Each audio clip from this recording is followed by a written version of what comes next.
Good morning, everybody. How are you? Happy Sunday morning. Whoop, whoop.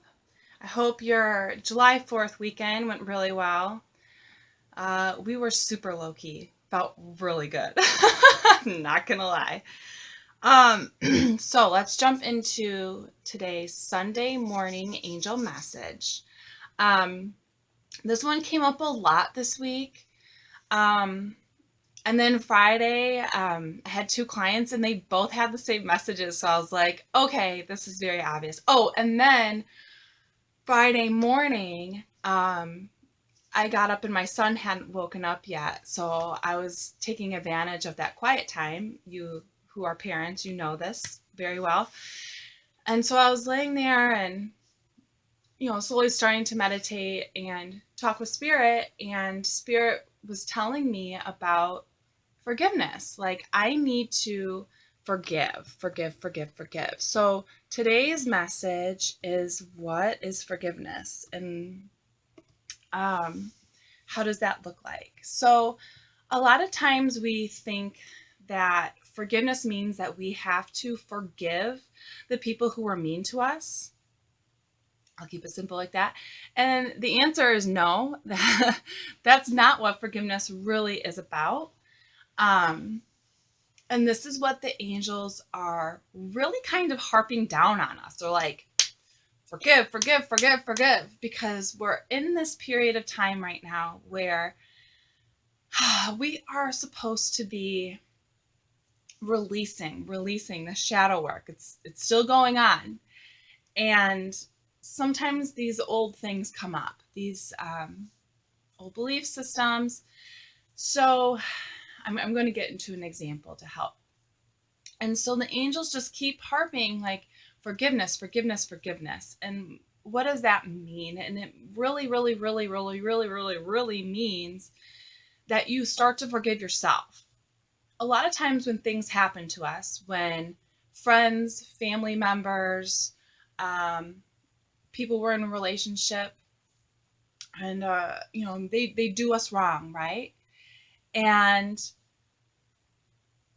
we think forgiveness is, well, we got to forgive them, but it's forgiving ourselves, because no matter what that person did to you, you, in your own internal world, in your mind, just like your child self did, you internalize those negative things as something must have been wrong with you. And we get into this cycle of ruminating and like negatively beating ourselves up over and over and over again. And if I had only known this, if I had done this instead, or why did I ignore all these red flags? Like, I should have known better. I could have, I need to, I need to do this. All of that, that is what the angels are really talking about with forgiveness. This is the anxious voice in your mind, the anxiety voice, ruminating. And the anxiety voice, what I love this analogy that they showed me when I was with um, the clients on Friday, was that it's like the anxiety voice is like water. And you are trying to swim like, right? And you're breathing like that. You're low, shallow chest breaths. And you're trying to just keep it above water, right? And the anxiety voice is trying to push you down. And your anxiety voice is trying to keep you pushed under and keep you struggling, because the anxiety voice, that's its environment. That's where it survives. It survives off of chaos and fear. And excuse me. And in another sense, you can look at it as, this is the programming. It's the programming over and over and over again. So this forgiveness is really about letting yourself off the hook. It's about telling yourself, I did my best, or I know a lot more now than when I did when I was in my 20s or my teenage teenage years, whatever resonated with you. I know more now. I know more now. I know more now. And you can tell yourself too, like, look at scientists. Look at how many times they run experiments, failed experiments, over and over and over again. And just think about the money that costs, right? I mean, each vial of whatever, or the process to get the vial, how much time and money that spent, and then for the experiment to fail, right? But these scientists, they don't give up. They go back, they go, okay, what did I do? What did I do wrong here? Okay, where do I need to tweak this? And they look and they go, okay, my formula is solid. And they start just going through it and analyzing it. They don't stop and internalize it and go, well, I failed. I'm a loser. So what? I have a doctorate in blah, blah, blah science. I'm a loser. I can't get this experiment to work. It's a failed premise. It does, and they go on and on and on, and they create the situation, and they pull back from old stories of, well, remember when I was 5 and I couldn't get this one thing to get. Okay, you were 5, like you can't. Or when I was a teenager, again, you were a teenager and your brain was not fully developed. You cannot sit there and blame yourself for what you did in your youth, in your adolescence, even in your early 20s. They say till you're 27. Okay, so till your brain's fully developed. So you gotta let yourself off the hook. You cannot be perfect. Okay, and we are not robots, right? We can't be this perfect robot doing everything to every little piece of perfection. And this would go into the thinking trap of maximizing and minimalizing, which we can talk more about in future videos. But perfectionists do this. They work on a project and it is 99% awesome, done awesome to their vision. But there's maybe that 1%, 2% that maybe the way that they envisioned it didn't quite, they couldn't find the resources or whatever it was, or they made a little mistake. They didn't know X, Y, Z, blah, blah, blah.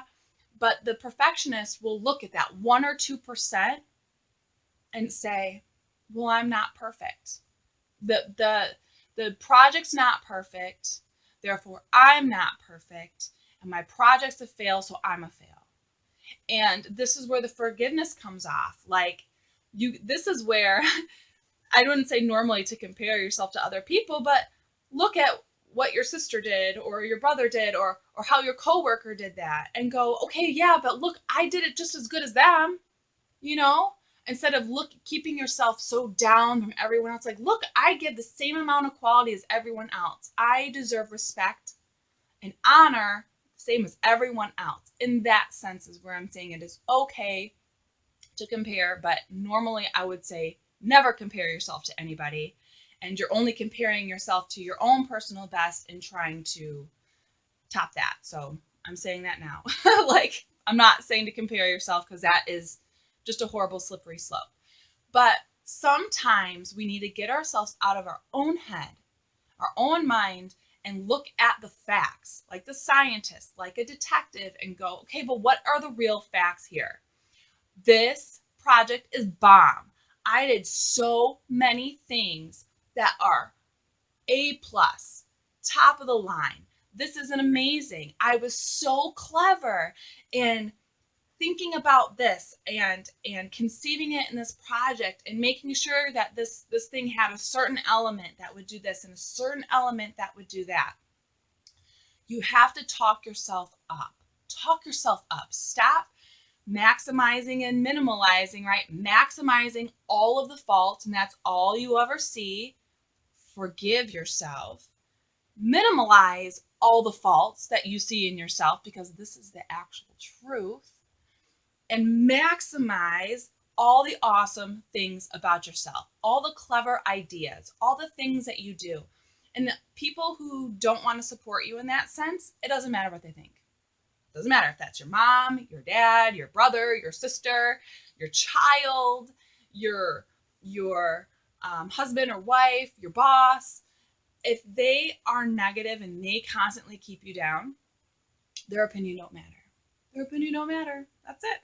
Because you are doing the work to build yourself up, and you are doing the work to forgive yourself, because you are already the biggest, hardest judgment of yourself. So the message today is forgiveness. Stop maximizing, minimalizing, giving yourself excuses, blah, blah, blah, blah, blah. This does not serve you in any way. And your angels are really, really, really calling you to to shut up the anxiety voice and step into your own power. Get rid of that voice and you fill that void with your own, what you want to think, how you want to feel, how do you want to show up. That's what you do.